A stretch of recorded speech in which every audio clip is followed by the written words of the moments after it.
is coming in and triggering a visitor log event. Obviously, it's much better to have those kinds of disclosures so you can see who's coming in to, meet with elected. All of this available online at cspan.org. We'll leave here and take you live to the U.S. House as they begin debate on the 2014 Transportation and Housing Spending Bill. For further consideration of H.R. 2610. Without objection, pursuant to House Resolution 312 and Rule 18, the Chair declares the House and the Committee of the Whole House on the State of the Union for the consideration of H.R. 2610. The Chair appoints a gentleman from Indiana, Mr. Messer, to preside over the Committee of the Whole.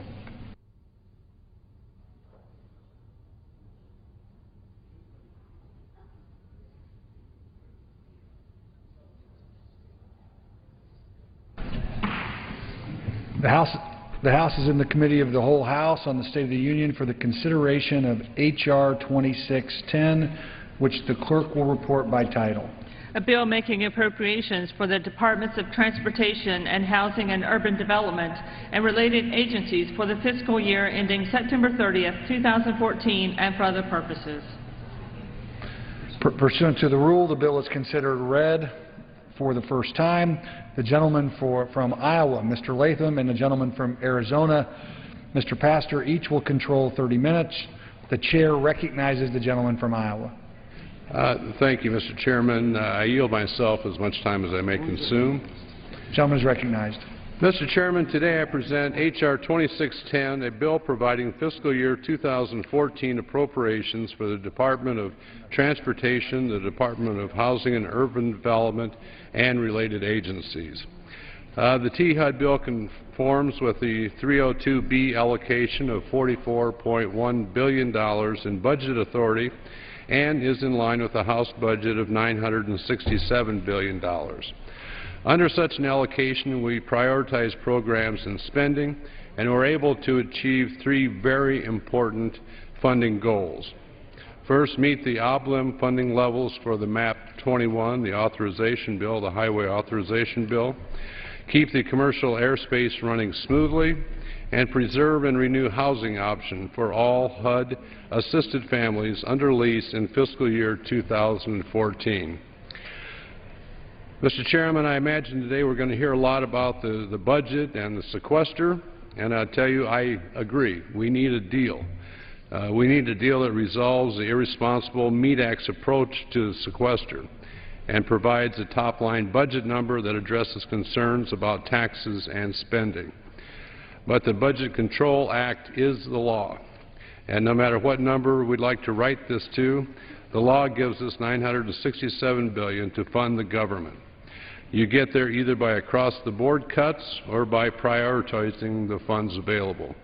I think we all agree that continuing across-the-board cuts is not the answer. We've seen examples why. Earlier this year, across-the-board cuts caused air traffic controllers to be furloughed, consumer convenience to be sacrificed, and air safety to be endangered. In April, the House voted on a strongly bipartisan basis, 361 to 41, to tap unspent FAA funds and put these air traffic controllers back to work. Mr. Speaker, we know that across-the-board cutting is no way to run a government. Considering there still isn't an agreement on the sequester or a top-line budget number, it's imperative that we realign the funds we have available to ensure DOT and HUD have the resources they need to care for the population and infrastructure of this nation. This is a chance to make sure the must-do priorities are addressed. I assume we're going to hear a lot about infrastructure investment, and I will tell you we fund the authorized programs at the authorized program levels. I assume we're going to hear a lot about housing needs, and I will tell you we retain housing option for HUD families currently receiving assistance protecting the most vulnerable. We are operating under an open rule, and I hope we can keep the debate and amendment process moving along today. We will be taking points of order against amendments that would increase our allocations or authorize on an appropriation act. Let me reemphasize to people who are going to be offering amendments that we will enforce points of order. I'd like to thank my friend, the gentleman from Arizona, and the THUD ranking member, Mr. Pastor, for his comedy and willingness to discuss what would be possible under a $44.1 billion allocation. I'd also like to thank Chairman Rogers and Ranking Member Lowy, plus the members of the subcommittee and the committee, and especially the subcommittee, for their hard work and commitment to this bill.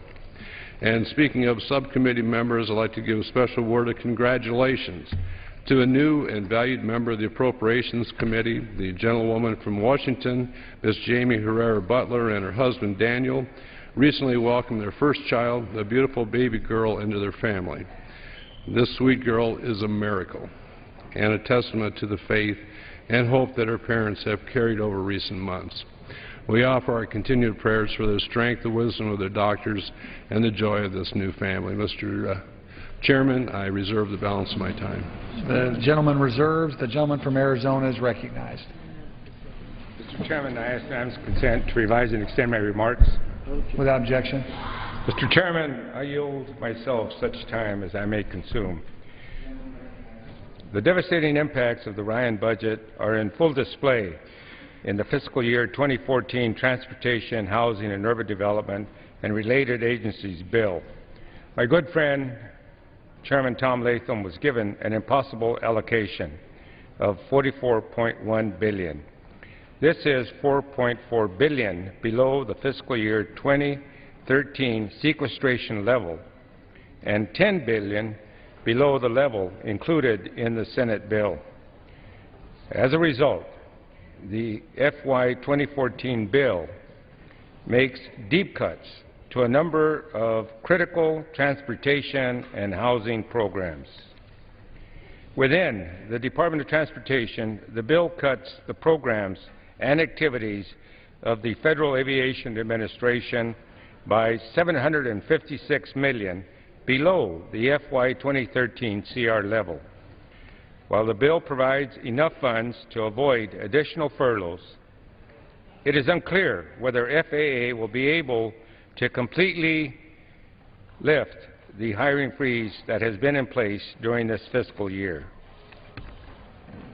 The FAA's Next-Gen program will also be impacted by delaying the important developmental work on many of the program's emerging technologies. Amtrak's capital program is cut by more than $350 million, which will jeopardize long-distance service and some short-haul routes. At these funding levels, Amtrak will have to suspend mechanical overhauls on equipment, which will result in slow orders and furloughs of hundreds of mechanical employees and engineers. The Department of Housing and Urban Development sustained even deeper cuts.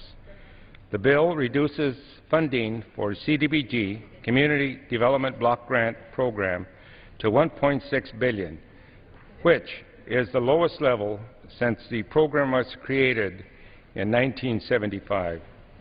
The HOME program is funded at $700 million, which is the lowest level since the program began in 1992.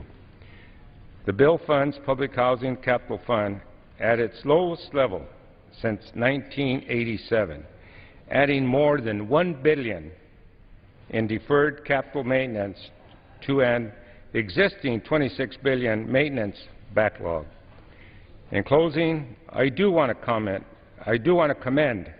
the Chairman, Tom Latham, for funding the critical safety missions of the Department of Transportation and for honoring the obligation limitations in the surface and aviation bills. The Chairman has also included sufficient funding to move 10,000 more homeless veterans off the street and into housing. Despite the Chairman's efforts, I have great concern with the bill as it is currently written. I remain hopeful that we can achieve a more realistic allocation as the appropriation process moves forward this year. I reserve the balance of my time. The gentleman reserves. The gentleman from Iowa is recognized. Mr. Chairman, I would like to recognize the gentleman from Oklahoma, a great member of the committee, for as much time as he may consume, Mr. Cole. The gentleman from Oklahoma is recognized. Thank you, Mr. Chairman. Thank you, my friend, Mr. Chairman. Mr. Chairman, I rise in support of the fiscal year 2014 Transportation, Housing, and Urban Development Appropriations Act. I want to commend my good friend, Chairman Latham, for making some tough choices, but making those choices in a manner that was fair, was transparent, and that was rational. I also want to thank my good friend, Mr. Pastor, the ranking member on the other side of the aisle. He's always a pleasure to work with. He's always a delightful member and, frankly, always contributes. And I know while this bill may not be everything that he would like, he certainly added a great deal in the course of our deliberations. The reality is, because of sequestration, the allocation this subcommittee was given is meager. The bill provides $44.1 billion in discretionary spending, a reduction of many billions below the fiscal year 2013 enacted level. But let's be clear, that reduction is due to the Budget Control Act and the mechanism of sequestration, not the Ryan budget, which simply recognizes the realities that have been agreed upon to and passed into law. And it's worth noting our friend, the President of the United States, recommended this sequester, which we're trying to enact in this budget. At the same time, even with these cuts, the bill has maintained funding for the FAA Contract Tower Program, a program which is vitally important to maintaining safe national airspace. The bill also provides fundings to continue assistance to all families anticipated to hold Section 8 and public housing vouchers at the beginning of fiscal year 2014. And I know that was a tough mark to make, Mr. Chairman, and one that I appreciate that you did make, because you put people first. Additionally, this bill fully funds the President's request for veterans housing vouchers at $75 million, a point that my friend Mr. Pastor made. Mr. Speaker, I know Mr. Latham and every member of this committee would like to spend more money on infrastructure, but because of our $17 trillion crushing debt and because of unrestrained growth and entitlement spending, this is where we are, and this is where we will be until we confront out-of-control entitlement spending.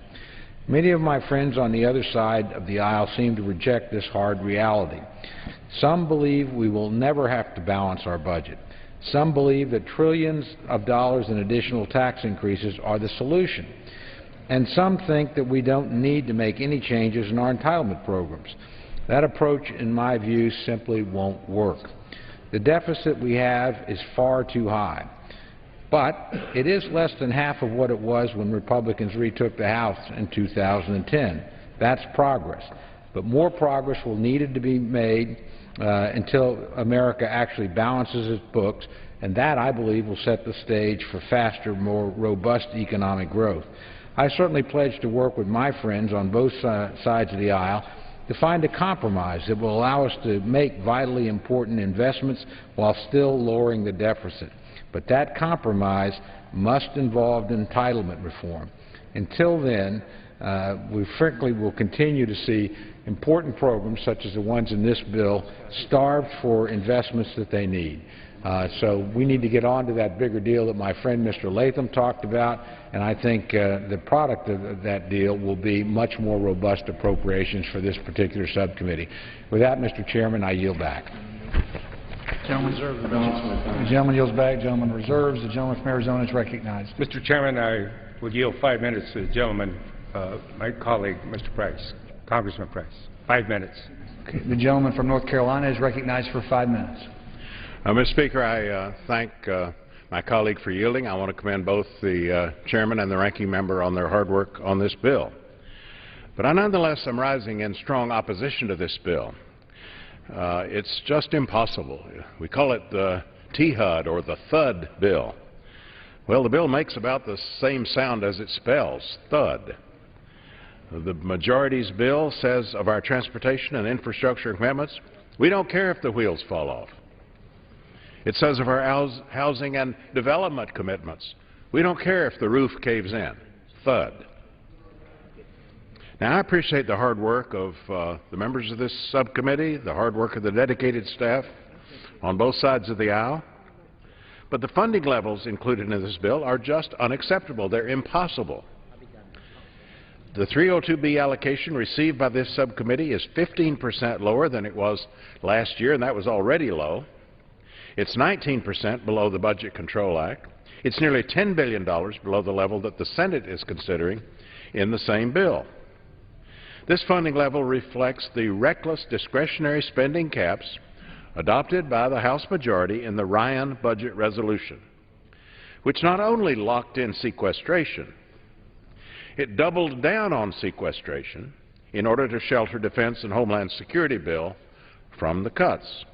This made allocations for our domestic investments even worse, far, far beyond the usual zone of political disagreement. The transportation and housing bill we're considering today is a prime example of this impossible trade-off. On the transportation side, the bill makes deep cuts to the capital programs of the Federal Aviation Administration, Amtrak, and the Federal Transit Administration's New Starts program. It zeroes out funding for the Tiger program, which has been enormously successful at advancing critical surface transportation projects in communities across the country, and yet has left thousands of meritorious proposals unfunded. Once again, the bill includes no funding, none, for the development of high-speed rail. Funding for our housing needs is even worse. The bill reduces funding for the Community Development Block Grant Program, a program that over the years has been known for its bipartisan support. It reduces that to $1.6 billion. That's the lowest level since this program was created in 1975. The Home Program is funded at $700 million, the lowest level since that program began in 1992.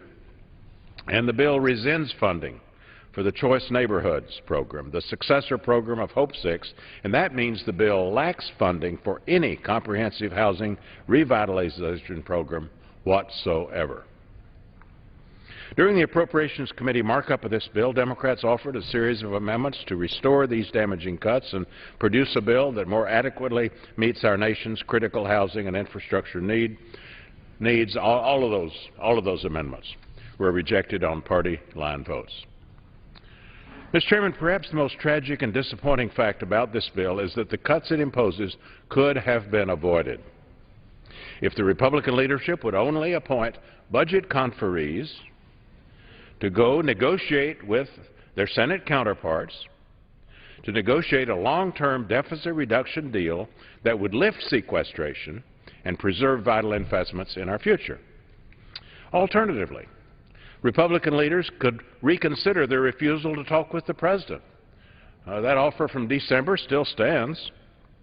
They should work with him to address the real drivers of the deficit, tax expenditures, entitlements, the real drivers of the deficit, thus lifting sequestration along with the drag it represents on our economy and the mockery it makes of the appropriations process. The bill before us is Exhibit A of this travesty, and I urge my colleagues to raise their voices and their votes against it. And I yield back the balance of my time.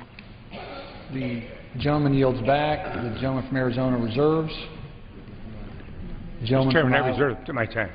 Yeah, the gentleman from Chairman, I'll recognized. reserve at this time. Gentleman reserves. The gentleman from Arizona is recognized. Mr. Chairman, I yield 3 minutes to my distinguished friend from Chicago, Mr. Quigley. Gentleman from Illinois is recognized for 3 minutes. Thank you, Mr. Speaker. Mr. Speaker, I became a member of the Appropriations Committee of this Congress to make the tough funding choices that determine our national priorities. But this year's budget allocations have taken those choices away from us. This bill is being touted as a budgetary trade-off, but there are no trade-offs in this bill. There are only cuts. Investments in our infrastructure are needed more than ever, yet this bill makes some of the most significant cuts to vital transportation program in decades. We all remember the Recovery Act. Interesting fact about the Recovery Act, about 6 or 7% of that bill dealt with infrastructure. But that 6 or 7% of that bill created about 2/3 of the job that the Act created. Unfortunately, in this bill, there's no funding for Tiger grants, which fund infrastructure projects like the Elgin-O'Hare Western Access Project in my district. No funding for core capacity grants to fund desperately needed improvements to transit systems like the Chicago Transit Authority. Instead of increasing safety and capacity in air travel, we're slashing funding to the FAA's Air Traffic Control Modernization Program. Instead of expanding rail service, we're cutting Amtrak's capital program by 37%. And the housing numbers are even worse. This bill cuts funding to housing programs that not only work, but have a proven record of saving the taxpayer money. No funding for the Choice Neighborhood Program, which helps communities revitalize distressed neighborhoods. Significant cuts to the Housing Opportunities for Persons with AIDS program, which is used to house some of the most vulnerable among us, and also another program which saves money. Community development block grants used by communities across the country have been cut in half and are at their lowest levels since the Ford administration. We're cutting investments in our future and essential services to those in need to pay for a bloated defense spending the Pentagon often itself says it doesn't need. In the final analysis, countries that succeed invest in research, education, and infrastructure.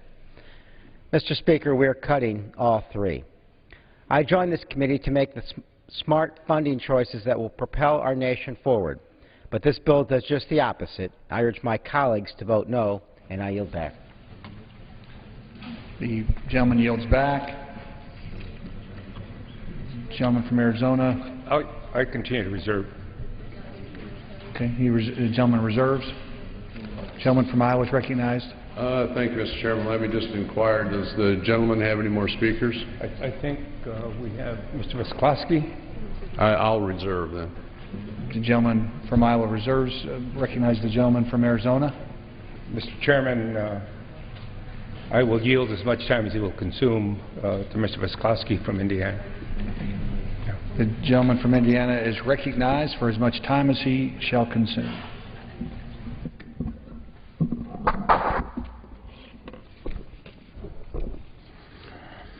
Appreciate the chairman yielding. And Mr. Chairman, I first of all want to thank the chairman of the subcommittee, the ranking member, and all of the members of the subcommittee for their very good work. Given the allocation they have done their very best. And I would follow up on a number of remarks by my colleagues, including the chairman, and that is we need a deal. And my plea to the membership is we cannot continue to go on like this. This process no longer is on time. For fiscal year, and our year starts October 1st, 2007, we finished in February. In 2008, we finished in December. In 2009, we finished in March. In 10, in December. In fiscal year 11, we finished in April. In 12, we finished in December. This year, we finished on March 26th. Since 2007, we should have enacted 84 individual appropriation bills. We have enacted 9 individually, about 10% of our work.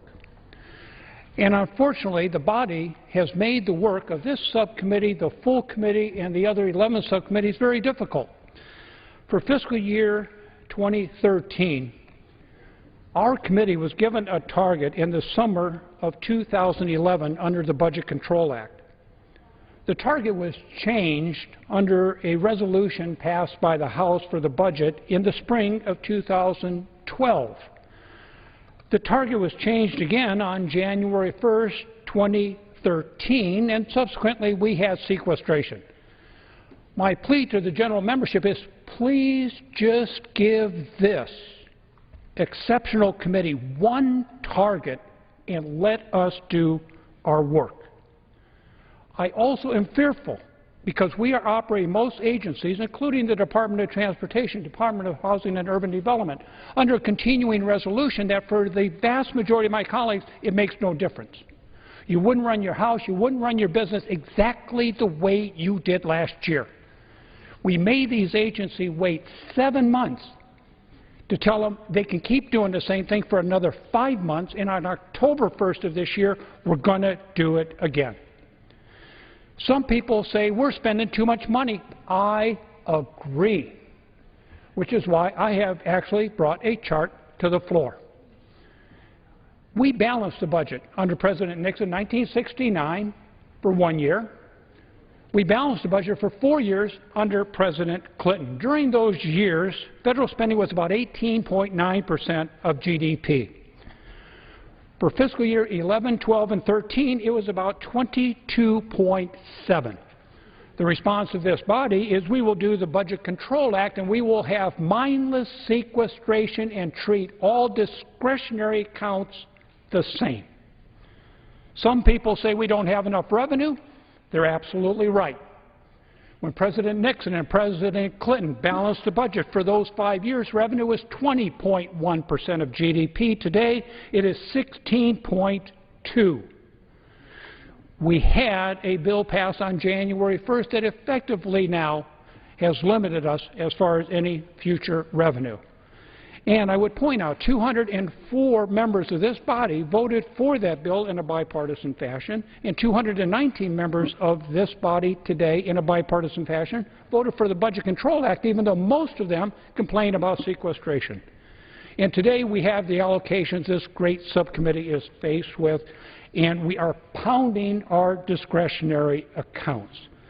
The fact is, in 1963, over 67% of what we spent as a national government was an investment in the future, in our children's future. In fiscal year 12, that was down to 26%. And for those who want to continue this madness of going after discretionary spending, and particularly domestic discretionary spending, Department of Transportation, Housing and Urban Development, I would point out that last year, if we had eliminated the government of the United States, eliminated the Congress and the presidency and every agency except the Department of Defense and the entitlement programs that did nothing on taxes, our deficit last year was $472 billion. It is estimated this year, if we got rid of the Department of Transportation, which I think some people are trying to do with this allocation, if we got rid of HUD, if we got rid of the government, except for defense, except for entitlements, and did nothing on taxes, this year's deficit would be $153 billion. The American Society of Civil Engineers this year gave our country, the United States of America, the greatest country on earth, a D+ for our infrastructure. I have a bridge that was blown up in my district next to ArcelorMittal and BP that's not helping create jobs. And they claim we're about $1.6 trillion short between now and 2020 investing in infrastructure. That's what this bill is about, investing in the future. We do need a deal, and the chairman mentioned it, the ranking member mentioned it. We do have to talk about entitlements for the sake of our children. What about our children when Social Security is insolvent in 2033? What about our children when Medicare is insolvent in 2024? We need to address those issues. And we need to address the issue of revenue to make sure we have enough to invest in those highways, in those classrooms, in those research institutes, so that we can have a full and vibrant economy going forward. For those who want to balance the budget and are about this madness of sequestration and crushing domestic discretionary spending, hurting defense discretionary spending, I would also point out that the Congressional Budget Office indicated in October of 2011 that for fiscal year 12, a third of the deficit would have gone away if we simply were at full employment. So it is time to talk to each other. It is time to put everything on the table. It is time to invest in this country, and I would hope we do that sooner rather than later. I appreciate very much the gentleman yielding me time. The gentleman yields back. The gentleman from Arizona. I reserve my. The gentleman from Arizona reserves his time. Recognize the gentleman from Iowa. I would inquire with the gentleman from Arizona. Do you have any more speakers? Mr. Chairman, we're waiting for the ranking member of the full committee. She's on her way. So I will fill in the best I can. I'll reserve. Reserve? From Iowa reserves. Recognize the gentleman from Arizona.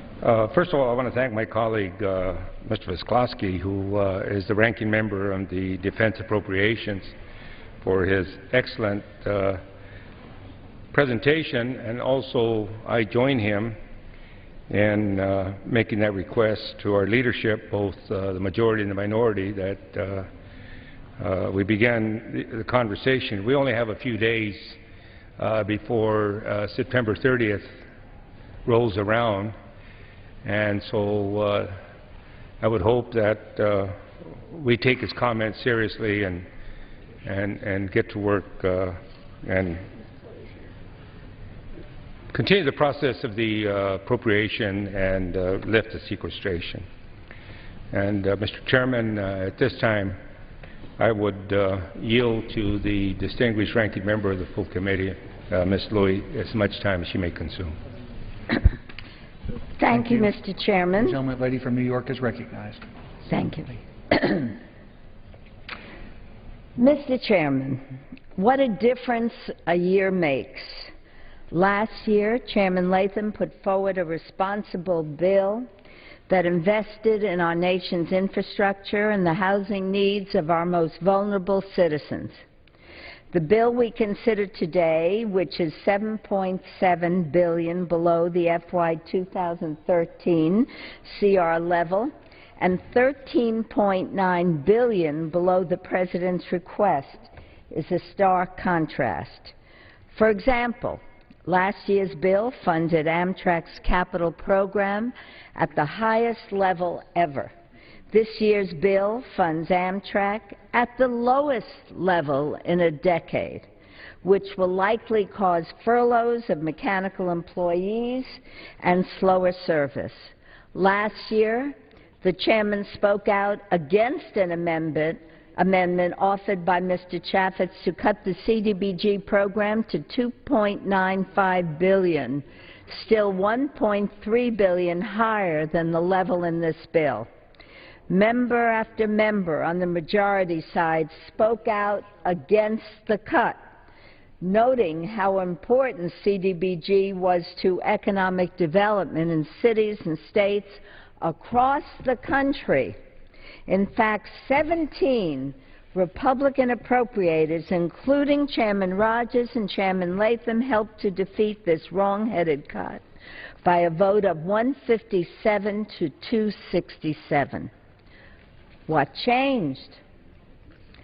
Have these programs become ineffective? Have local infrastructure needs and homelessness disappeared? Or do House Republicans simply support raising local taxes to fund affordable housing and infrastructure investments, because that will be the result? Unfortunately, what has changed is that the reckless Republican Ryan budget guts investments in domestic priorities that increase American prosperity. In fact, this bill alone would mean the loss of between 125,000 to 140,000 tenant-based rental vouchers, cause 146,000 people who are now housed to become homeless, and result in 7,110 fewer jobs created and $1.4 billion in lost economic output due to the $237 million rescission to the Tiger program. Instead of investing in affordable housing to help people make the transition from dependency to independence, and investing in infrastructure to fix deficient transportation systems and create jobs, Republicans would rather defund the Affordable Care Act, block grant Medicaid, privatize Medicare, while protecting subsidies for big oil and tax breaks for the very wealthiest Americans. The Senate is currently marking up bills at the level to which Democrats and Republicans agreed in the Bipartisan Budget Control Act. The Senate THUD bill provides a more responsible path that invests in job creation and assistance to families suffering in this economy. For example, the Senate provides nearly $10 billion more than the bill we consider today for infrastructure investments that have received strong bipartisan support and would create jobs, including $1.45 billion to fund Amtrak, more than $3 billion for the Community Development Block Grant Program, $550 million for the Tiger Grant Program, and $1 billion for the Home Program. If we are to avert a developing crisis and make progress on long-term fiscal challenges, Senate Democrats need a partner in the House majority to conference the budget. The American people, local governments, small business owners want this budget standoff to end so that we can avoid shutting down the government in October, help them build a stronger economy. When will Republicans stop holding their livelihoods hostage to the Ryan budget? House Democrats are ready to work with our Republican colleagues to responsibly address our fiscal challenges. However, if they continue to move farther away from consensus by turning once bipartisan bills like this one, THUD, into red meat messaging bills for their base, Congress will have a difficult time reaching a balanced agreement before the CR expires in 2 months. I urge my colleagues to oppose this bill, and I yield back the balance of my time. The gentlelady yields back. The gentleman from Arizona is recognized. Mr. Chairman, before I yield back my time, I want to thank and commend, as we start this amendment process, I want to commend the staff of the subcommittee. These are the individuals who worked very hard to bring this bill forward. They worked many hours and put in a lot of time and effort. And so before we start the amendment process, I want to recognize their hard work. So I'd like to thank from minority staff, Kate Hallahan and Joe Carlisle. From the majority staff, Dina Barron, Doug Disrood, Carl Barrick, Cheryl Tucker, and Brian Bernard, because they spent countless hours in bringing this bill to us. And so, Mr. Chairman, I commend Chairman Latham for doing what he could with this bad allocation, and I look forward to the amendment process. And I yield back. The gentleman yields back. The gentleman from Iowa is recognized. I thank you, Mr. Chairman, and I intend to yield back here, but let me associate myself with the comments of the gentleman from Arizona, Mr. Pasteur, about commending the staff, and he named everyone, and I just want to, again, associate myself with that and thank him for being such a great partner through all this. It's been difficult, but the product we have is, I think, as good as we could possibly have with our allocation this year. And so with that, Mr. Chairman, I would yield back the balance of my time. The gentleman yields back. All time for general debate has expired. Pursuant to the rule, the bill shall be considered for amendment under the 5-minute rule. During consideration of the bill for amendment, the chair may accord priority and recognition to a member offering an amendment who has caused it to be printed in the designated place in the congressional record. Those amendments will be considered read. The clerk will read. Be it enacted that the following sums for Departments of Transportation and Housing and Urban Development and related agencies for fiscal year 2014, namely, Title I, Department of Transportation, Office of the Secretary, Salaries and Expenses, $102,481,000. The clerk will suspend. Mr. Chairman, I move to strike the last word. The gentlelady is recognized for 5 minutes. Today's bill is part of the House majority's irresponsible charade of a budget process. The sequester cuts affecting 2013 spending levels are having a tangible impact on American families and hurting our economy. 70,000 children losing access to Head Start. 4 million fewer Meals on Wheels delivered. $1.5 billion in cuts to the National Institutes of Health's life-saving medical research and jobs, degraded military readiness, furloughs and reduced paychecks for hundreds of thousands of federal employees, and delayed safety modernization at airports. My friends on the other side of the aisle want it both ways. They adopted a budget resolution that endorses the sequester levels for next year, locking in a top-line figure $92 billion below the Senate's and the President's budget request,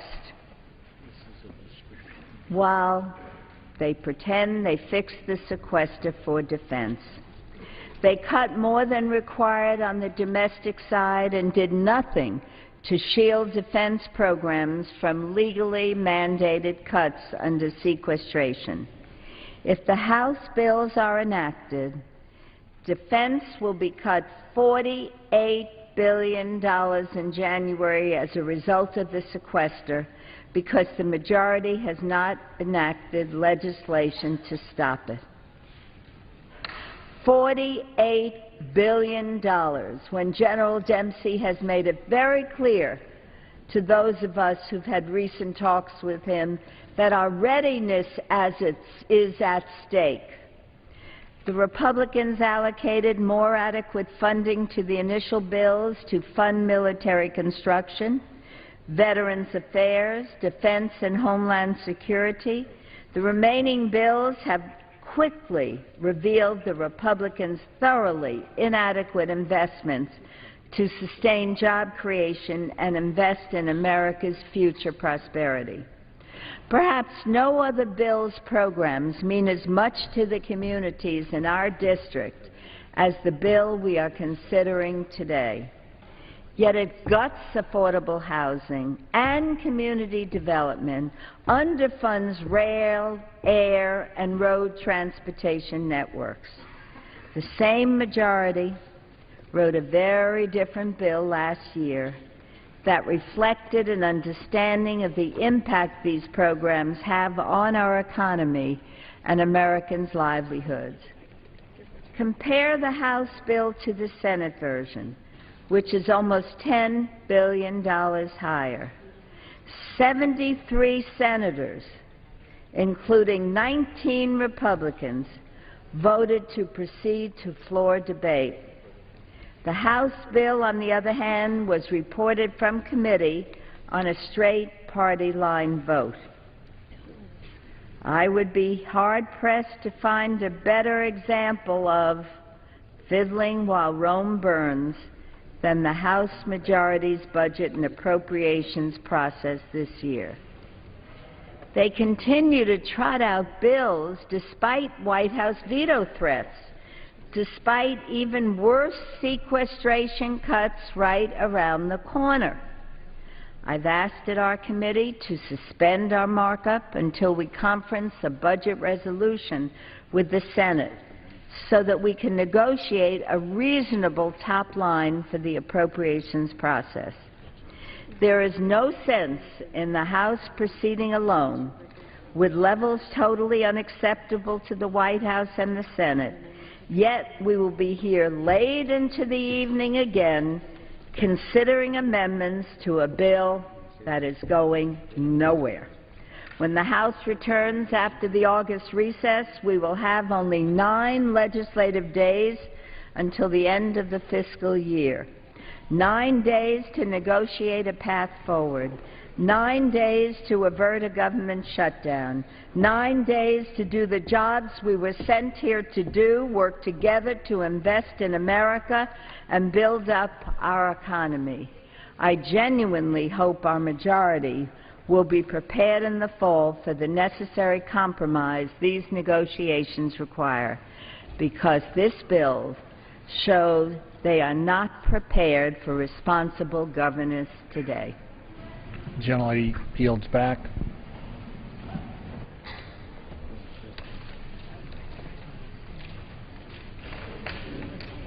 For what purpose does the gentleman from North Carolina rise? Mr. Chairman, I move to strike the last words.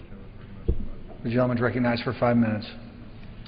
Mr. Chairman, the report for this year's Transportation, Housing, and Urban Development bill, the THUD bill, as I noted earlier, states, and I'm quoting, "The nation is in desperate need for infrastructure and investment." Well, I'm glad we can agree on that. We are in desperate need, yet the bill before us hardly reflects that.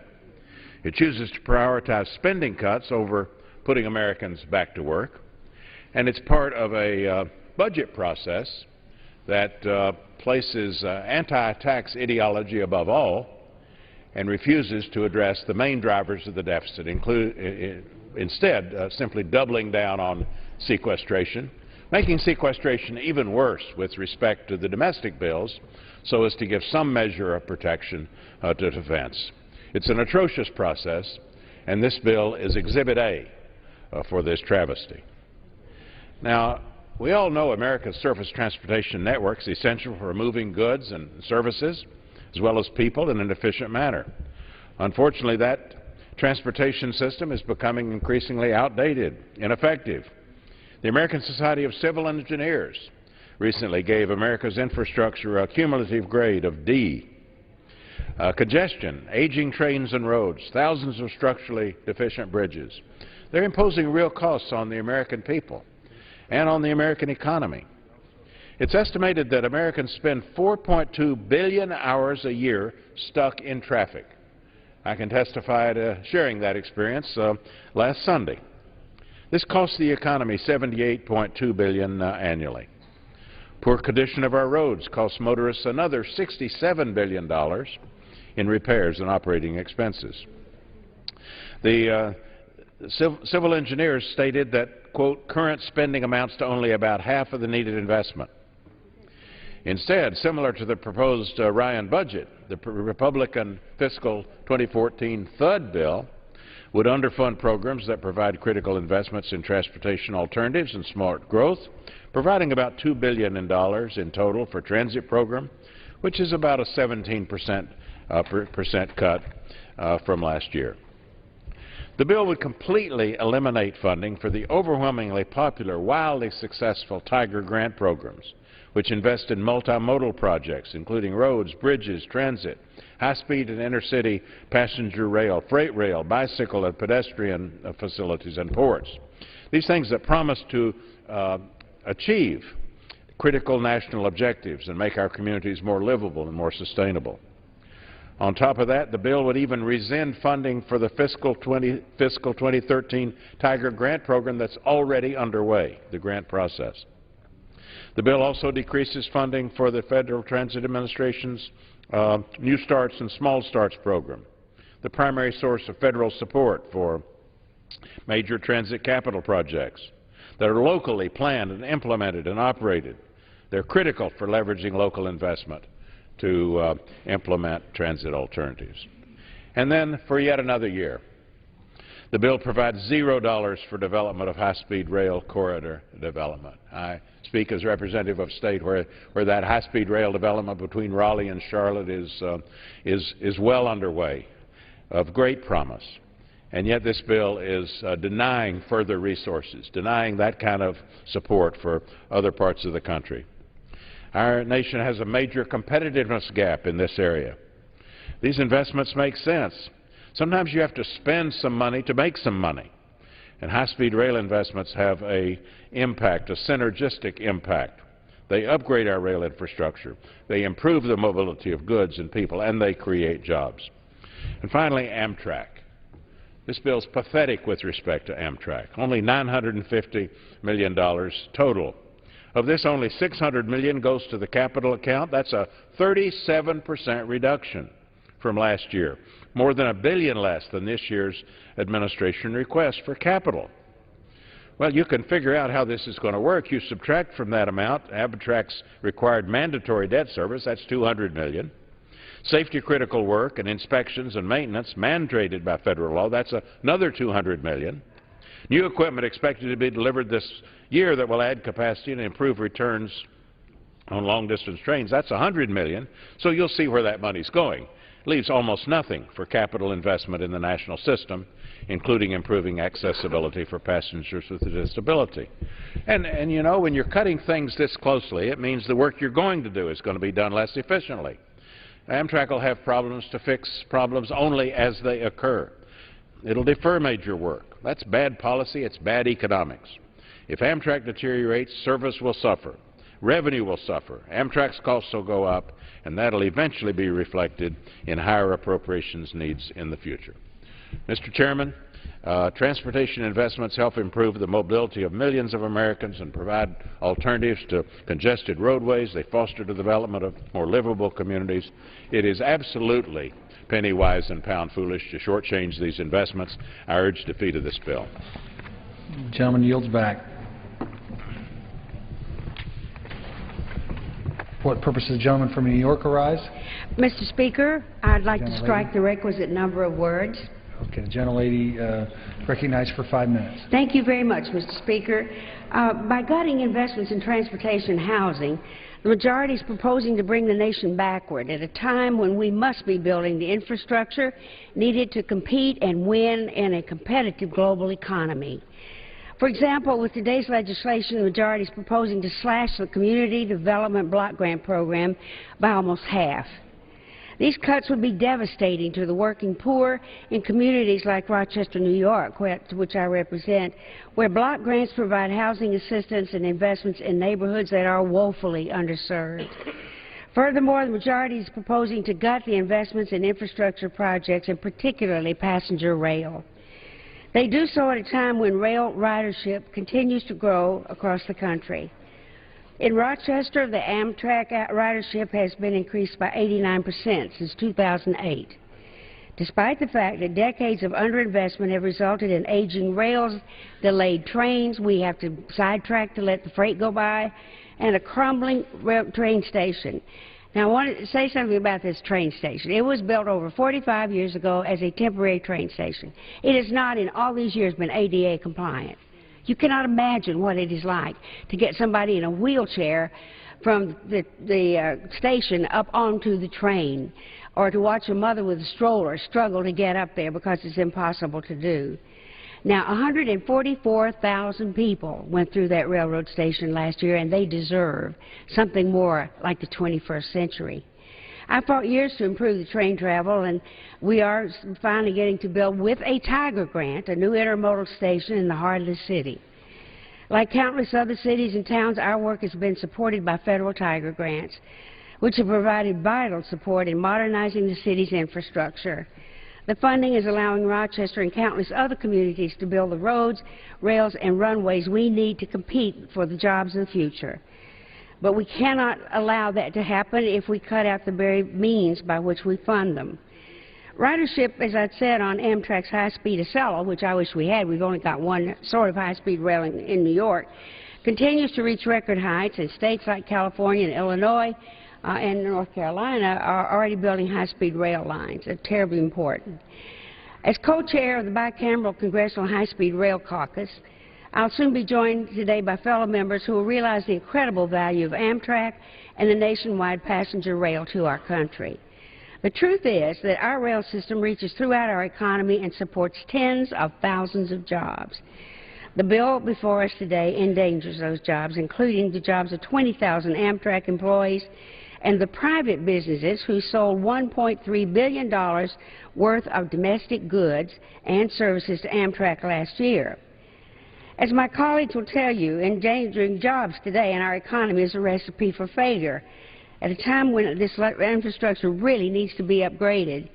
As we rebuild places like Afghanistan, it always makes me so angry. If they're going to be building high-speed rail there, I want to build it in New York, in America somewhere. And let me tell you this story, which I think will bring this home to all of you. In 1893, the president of New York Central Railroad, for reasons I'm not really clear, lived way out in upstate New York. He had to commute to New York City every day on the weekends, after weekend at home. In 1893, they decided they'd have a race with steam engines. And so they raced a few miles between Buffalo and Rochester to see which one of those engines were the fastest.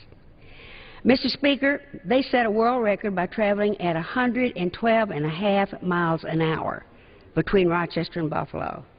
Now, today we're on the same track. It hasn't been improved any, but we can't go anywhere near like that. There's no way we could get even close to 80 miles an hour. We can't do that. Mostly it's about 40. And it takes a lot longer now to travel from Rochester to Buffalo than it did in 1893. But crumbling infrastructure like this is not only harmful to our economy, but an embarrassment to a nation that has never been scared to dream big. And while it's true our nation has faced challenges over the past few years, we need big answers. The proposal fails our country now and into the future, and now is not the moment to stop investing in our country, nor is it the time to resign ourselves to a future of diminished success. Instead, it is a time to roll up our sleeves and put our country back to work. We can answer the call of a generation by investing in the future and build a better, more prosperous America, one road, one runway, one rail line at a time. I urge my colleagues to reject the cynical and backward-looking legislation that is before us, and as soon as I ask for unanimous consent to put the New York Times article about the 1893 race in the record, I will yield back the balance of my time. Okay, that request will be covered under general leave. Thank you very much, Mr. Speaker. The gentlelady yields back. For what purpose does the gentleman from New York arise? Mr. Chairman, I move to strike the last word. The gentleman is recognized for 5 minutes. Mr. Chairman, I rise in opposition to the FY14 Transportation HUD Appropriations Bill. This bill is the perfect illustration of the majority's cruel and misguided priorities. We hear a lot from the other side about how we need to cut the budget, reduce the deficit, and rein in spending, but clearly that's just rhetoric. Last week, the majority put a bill on the floor that increased defense spending substantially, including extra funding for programs the administration and the military didn't want and have no intention of using. The reality is that the majority in this House is perfectly willing to increase spending for things they care about, like military contracts, but not for ensuring adequate housing, investing in economic and community development, or even in transportation infrastructure. The bill before us today is so bad it's hard to imagine how it can be fixed. The House bill is fully $10 billion less than the Senate bill, and it's virtually impossible to find offsets for amendments to improve the bill. But it's important for us to highlight some of the egregious cuts, such as the drastic cuts to Amtrak capital and operating budgets. Just a few years ago, Congress passed the Passenger Rail Investment and Improvement Act, PRIA, which authorized a total of $9.8 billion for Amtrak for fiscal years 2009 through 2013.